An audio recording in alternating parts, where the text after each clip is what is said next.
अनुपमा के आज के एपिसोड में हम देखेंगे किंजल फोन पर बात करते हुए कहती है, डोंट वरी पाखी, मैं वीडियो कॉल कर दूंगी। हाँ पापा, मम्मी भी ठीक है। बा किंजल से फ़ोन लेती है और पाखी से कहती है, कैसी है? हाँ हाँ, यहाँ सब ठीक है। हाँ, संगीत की तैयारी हो रही है। हाँ सुन, मैं क्या कह रही हूँ, तेरे सगे भाई की शादी है, आ जाना। तेरी मर्जी, रखती हूँ। फ़ोन काट देती है। बा फ़ोन कट करके किंजल से कहती है, हर 2 घंटे में फ़ोन करके पूछ रही है, अरे दिल यहाँ है तो चली क्यों गई? किंजल कहती है, अरे छोड़िए ना बा, जिस चीज़ से दिल दुखता है उसे क्यों करना। आज खुशी का माहौल है तो खुश रहते हैं ना। तभी डॉली वहाँ पे आती है और कहती है, डेकोरेशन तो हो जाएगी, हम जाके तैयार होते हैं ना। बा कहती है, भगवान करे आज के संगीत में कोई गड़बड़ ना हो। किंजल कहती है, कुछ नहीं होगा, हाँ रिलैक्स। तभी बा पीछे देख कर कहती है, तू। तभी डिम्पी वहाँ पे आती है और बा उसे कहती है, अरे तू अभी से क्यों आ गई, तेरे को तो शाम को आना है। बापूजी कहते हैं, अरे क्या हुआ बेटा? वनराज पूछता है, क्या हुआ डिम्पी? डिम्पी कहती है, अरे कुछ नहीं, वो मैं पार्लर चली गई थी, वहाँ से जल्दी फ्री हो गई तो सोचा यहाँ आ जाऊँ और संगीत की तैयारी वगैरह देख लूँ। इधर अनुज और अनुपमा गाड़ी पर घर पे आ रहे होते हैं। तभी अनुज अनुपमा से कहता है, सॉरी इस रोड पे स्पीड ब्रेकर बहुत है। अनुपमा कहती है, दिख रहा है। अनुज कहता है, तुम चाहो तो मुझे पकड़ सकती हो। अनुपमा कहती है, मैं अपने आप को संभाल सकती हूँ। बा डिम्पी से कहती है, देख लिया, हो गई तसल्ली, अभी घर जा, अच्छे से तैयार होके परिवार के साथ शाम को इधर आ जाना, थोड़े ही दिन रह गए हैं शादी के, वो तो चैन से जीने दे। डिम्पी कहते हैं, बा कुछ समय बाद ना हम दोनों 24 घंटे के लिए एक साथ रहने वाले हैं, तो तब तक आदत पड़ जाएगी ना, आपको मेरी और मुझे आपकी। बा कहती है, मुझे पता है मुसीबत आने वाली है, पर जितनी देर से आए उतना अच्छा है। किंजल उनसे कहती है, बा प्लीज़। डिम्पी, समर अपने रूम में है, तुम उसे वहाँ पे मिल लो। और चलिए ना बा, हमें बहुत सारे स्नैक्स बनाने हैं, मिठाइयाँ बनानी है, बहुत सारी चीज़ें करनी है, चलिए चलिए चलिए। डिम्पी कहती है, आप लोग क्यों बना रहे हैं? अनुज सर से कह देते, वो बाहर से ऑर्डर कर देते, या फिर कपड़े हाउस से स्टाफ भेज देते, वो लोग आके बना देते। आप पूरे दिन मेहनत करेंगे, शाम तक थक जाएंगे ना, फिर शाम को किसी से हिला भी नहीं जाएगा। अरे कपड़े हाउस में देखिए ना, सब कुछ इतना चिल्ड आउट है, कोई स्पा के लिए गया है, कोई शॉपिंग करने के लिए गया है, आप लोग भी ज़रा पार्लर वार्लर जाइए ना। बा कहती है, पहले तो एक बात, ये कपड़े हाउस नहीं है, ये शाह हाउस है, और हमारे आंगन में पैसे का तो छोड़, नींबू का भी नहीं है। हमारी ना चादर ही बहुत छोटी है, हम उतने ही पैर फैलाते हैं। ये खाना बनाना, ये सारे डेकोरेशन कराना, ये तुझे मजदूरी लग रहा होगा, पर हमें इसमें आनंद मिलता है, क्योंकि हम हमारे पड़ोसी के लिए नहीं करते, हम हमारे कुछ परिवार की खुशी के लिए ये सब कर रहे हैं। और तू भी ऐसे ही खुश रहना सीख, कपाड़िया का राग देना बंद कर। ये किंजू बेबी को देख, कितने बड़े परिवार से है, उसने कभी ऐसा दवे हाउस नहीं कहा है। बहू बन के आई थी, बेटी बन के रह रही है, से कुछ सीख।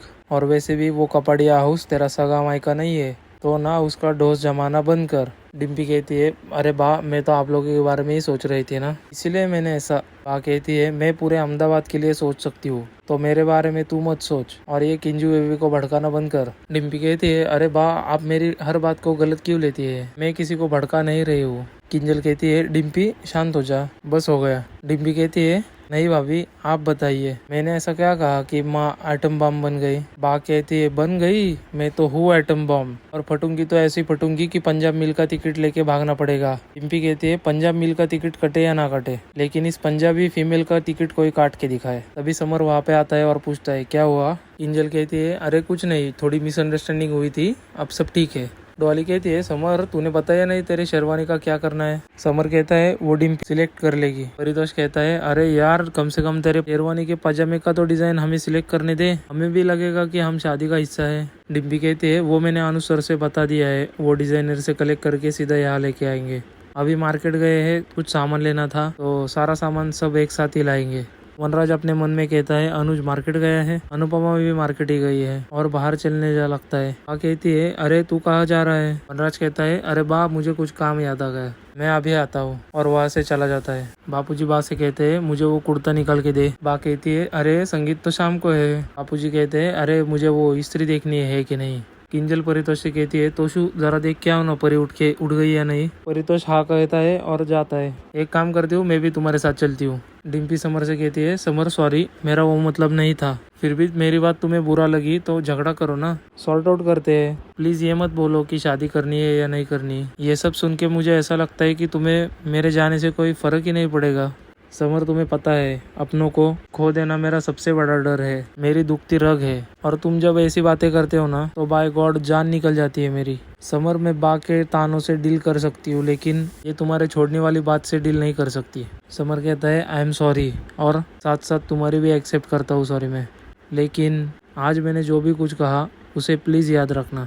मैं अपनी फैमिली और अपने घर से बहुत प्यार करता हूँ। दोनों मेरे लिए बहुत इंपॉर्टेंट है और हमेशा रहेंगे। डिम्पी अपने मन में कहती है, अभी मैं कुछ नहीं कहूँगी, एक बार शादी हो जाए फिर मैं चुप नहीं रहने वाली। फिर देखना इस घर में मैं अपनी लाइफ कैसे मैनेज करती हूँ। डॉली कहती है, देखो मम्मी, मैं आपको भड़का नहीं रही हूँ, बस अपने घर के शांति के लिए कह रही हूँ। इस डिम्पी को ना थोड़ा कंट्रोल करके रखना, लेकिन रिंग मास्टर बन के नहीं, ऐसे हाथ में हंटर लेके नहीं, प्यार से उसका मन जीत कर। मम्मी, आप घर की बड़ी है, समझदार है, अगर वो 2 बातें ज्यादा बोल भी जाए तो आप शांत रहना। आजकल की बहुएं अनुपमा जैसी नहीं होती, इसलिए पहले आप अपने आप पे कंट्रोल कीजिएगा, फिर डिम्पी पे। बा कहती है, एक बार उस डिम्पी ड्रैगन को बहू बन के इस घर में आने दे, फिर देखना मैं उसे कैसे सीधा करती हूँ। अनुज गाड़ी रुकाते हुए कहता है, मुझे कुछ कहना है, मैं तुमसे कुछ बात करना चाहता हूँ अनु, बहुत जरूरी बात है। और फिर दोनों गाड़ी पर से उतर जाते। अनुज अनुपमा से कहता है, तुम्हारी आंखों में ये जो सवाल है ये मैं दे सकता हूँ, मैं इसका जवाब आपको देना चाहता हूँ अनु, और मैं हर बार देने की कोशिश करता हूँ लेकिन अटक जाता हूँ। अनुपमा कहती है, जो कुछ भी है के मन में कह दीजिए ना। अनुज कहता है, उस दिन मैं जब तुम्हें मिलने के लिए आ रहा था तब उस रास्ते में मुझे एक फोन आया, हाँ वो मैं ये कह रहा था कि, और उसे कुछ बोलने लगता है और फिर वो दोनों एक दूसरे के गले लग जाते हैं। अनुज अनुपमा से कहता है, आई एम सॉरी। अनुपमा कहते हैं, आज मिस्टर शाह बीच में आप नहीं आते तो अनुज मुझे सब सच कह देते। अनुज जब अनुपमा से कुछ कहने वाला था तभी उतने में वनराज वहाँ पे पहुंच जाता है और कहता है, मैं यहाँ से गुजर रहा था तो तुम लोग को देखा तो रुक गया। तुम इतने सामान के साथ, क्या हुआ, बाइक खराब हो गई? सामान में गाड़ी में रख देता हूँ। वनराज सब सामान हाथ में लेकर अनुपमा से कहता है, चलो अनुपमा मेरे साथ चलो।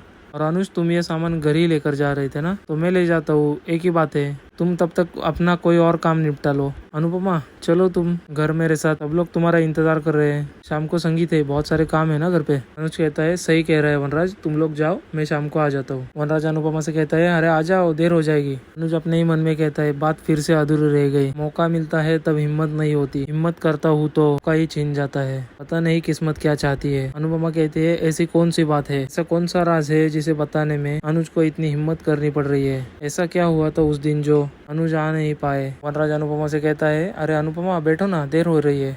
और वो दोनों गाड़ी में बैठकर निकलते हैं। तभी वनराज कहता है, मुझे तो यकीन ही नहीं हो रहा हमारे समर की शादी हो रही है, अभी कल ही की तो बात है, जूते के फीते तक ठीक से बांध नहीं पाता तो आज उसकी शादी हो रही है। वक्त भी कितना कमाल है ना अनुपमा, इतनी जल्दी भाग जाता है। देखो अपने तीनों बच्चों का एक एक करके घर बस भी गया और हमें पता भी नहीं चला। अनुपमा कहती है, बच्चे बड़े हो गए हैं, ये बात पूरी दुनिया को पहले पता चलती है, बाद में माँ बाप को। वनराज कहता है, वैसे ये अपने घर की आखिरी शादी है अनुपमा, इसके बाद 20-25 साल कोई शादी नहीं होगी और अब सीधे परी की शादी होगी, और पता नहीं तब तक हम लोग रहेंगे भी या नहीं। परितोष कहता है, किंजल मैं कब से तुम्हें बात करने के लिए कोशिश कर रहा हूँ, लेकिन तुम हो कि मुझे टाले जा रही हो। किंजल कहती है, बात टाल रही हो तो इसका मतलब यही ना जो उसके बारे में बात नहीं करनी है। परितोष कहता है, हाँ पर क्यों किंजल, प्रॉब्लम क्या है? हम दोनों तो अभी भी तो हस्बैंड वाइफ है ना, और धीरे धीरे हमारे बीच सब कुछ ठीक तो हो रहा है। किंजल कहती है, ऐसा तुम्हें लगता है तोशु, तुम इजीली सब कुछ भूल सकते हो, इजीली सब नॉर्मल बिहेव कर सकते हो, लेकिन मैं नहीं। परितोष कहता है, किंजल एक बार कोशिश तो कर सकती हो ना सब कुछ भूलने की, अगर हम लोग नई शुरुआत करेंगे नहीं तो हम लोग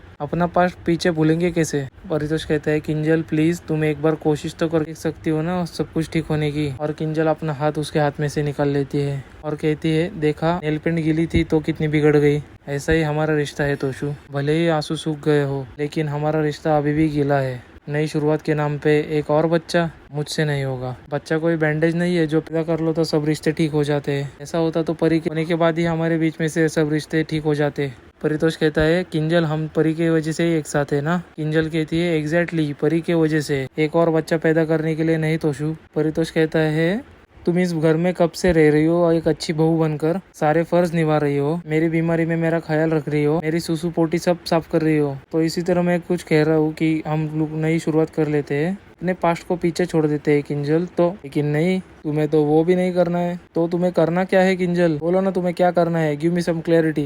किंजल कहती है, क्लैरिटी चाहिए तुम्हें, देती हूँ मैं क्लैरिटी, मुझे इस घर में नहीं रहना है, मैं समर की शादी तक यहाँ पे रुकी हूँ, उसके बाद मैं यहाँ से चली जाऊंगी। मैंने सोचा था कि परी को उसकी फैमिली से दूर नहीं करूंगी, लेकिन अब बस बहुत हो गया, तुमने मेरा इस घर में रहना बहुत मुश्किल कर दिया है तोशु, मेरा इस घर में दम घुटने लगा है। तुम चीजें भूल सकते हो लेकिन मैं नहीं भूल सकती, ना मैं माफ कर सकती हूँ ना मैं तुम्हारे साथ यहाँ रह सकती हूँ, इसलिए समर की शादी खत्म हो जाएगी, मैं यहाँ से चली जाऊंगी। Is that clear now? Anupama Vanraj से कहती है, मैं मेरे समर के लिए इस शादी को बहुत स्पेशल बनाना चाहती हूँ। मतलब इसका हर एक पल उसके लिए यादगार होना चाहिए। मेरा बच्चा हमेशा सबके लिए सब कुछ करता है, अब मेरी बारी है कि मैं भी उसके लिए करूँ, उसके लिए करे। वनराज कहता है, हम बिल्कुल ऐसे ही करेंगे अनुपमा। इस शादी के हर एक पल को खुल के जिएंगे और सबके लिए यादगार बनाएंगे। वैसे भी तुम्हें इसके बाद अमेरिका जाना है। वनराज कहता है, अनुपमा पिछली बार मैंने तुम्हें अमेरिका जाने से रोक दिया था, लेकिन इस बार मैं नहीं रुकूंगा। इस बार तुम रोकना मत, किसी के लिए भी मत रुकना अनुपमा। अनुपमा कहती है, नहीं रुकूंगी, किसी के लिए भी नहीं रुकूंगी, चाहे कुछ भी हो जाए मैं नहीं रुकूंगी। वनराज उसे पूछता है, लेकिन अमेरिका में तुम एग्जैक्टली जा कहाँ रहे हो? अनुपमा कहती है, घर जाके बहुत काम है, तो जरा अभी आराम कर लूं। वनराज कहता है, श्योर। अनुपमा अपने ही मन में कहती है, आज शाम को फिर से अनुज से मुलाकात होगी, क्या तब वो अपने दिल में छुपी बात कह पाएंगे? बा कहती है, ए छोकरी, जा रसोई में से तेल लेके आ। भैरवी कहती है, जी बा। भैरवी कहती है, मीनू दीदी अनु कब आएगी? मीनू कहती है, मैं भी उसी का वेट कर रही हूँ। तभी बैंड बाजा का आवाज आता है और परितोष कहता है, देखो लड़की वाले भी आ गए। बा कहती है, ओहो माया, तू तो ऐसे आ रही है जैसे बहुत बड़ी जंग जीत के आ रही हो। माया कहती है, माँ, जिसे जीतना था उसे तो जीत चुकी हूँ मैं, और उसे जीतना कोई सी जंग जीतने से कम नहीं है। बापूजी कहते हैं, आप लोगों का स्वागत है। अनुपमा समर और डिम्पी की नजर उतारते हुए कहती है, तुम दोनों की जोड़ी ऐसे ही सलामत रहे। बस कान्हा जी करे कि तुम दोनों के जीवन में मेहंदी की खुशबू हमेशा हमेशा महकती रहे। डॉली कहती है, चलो चलो, अब ना सबसे पहले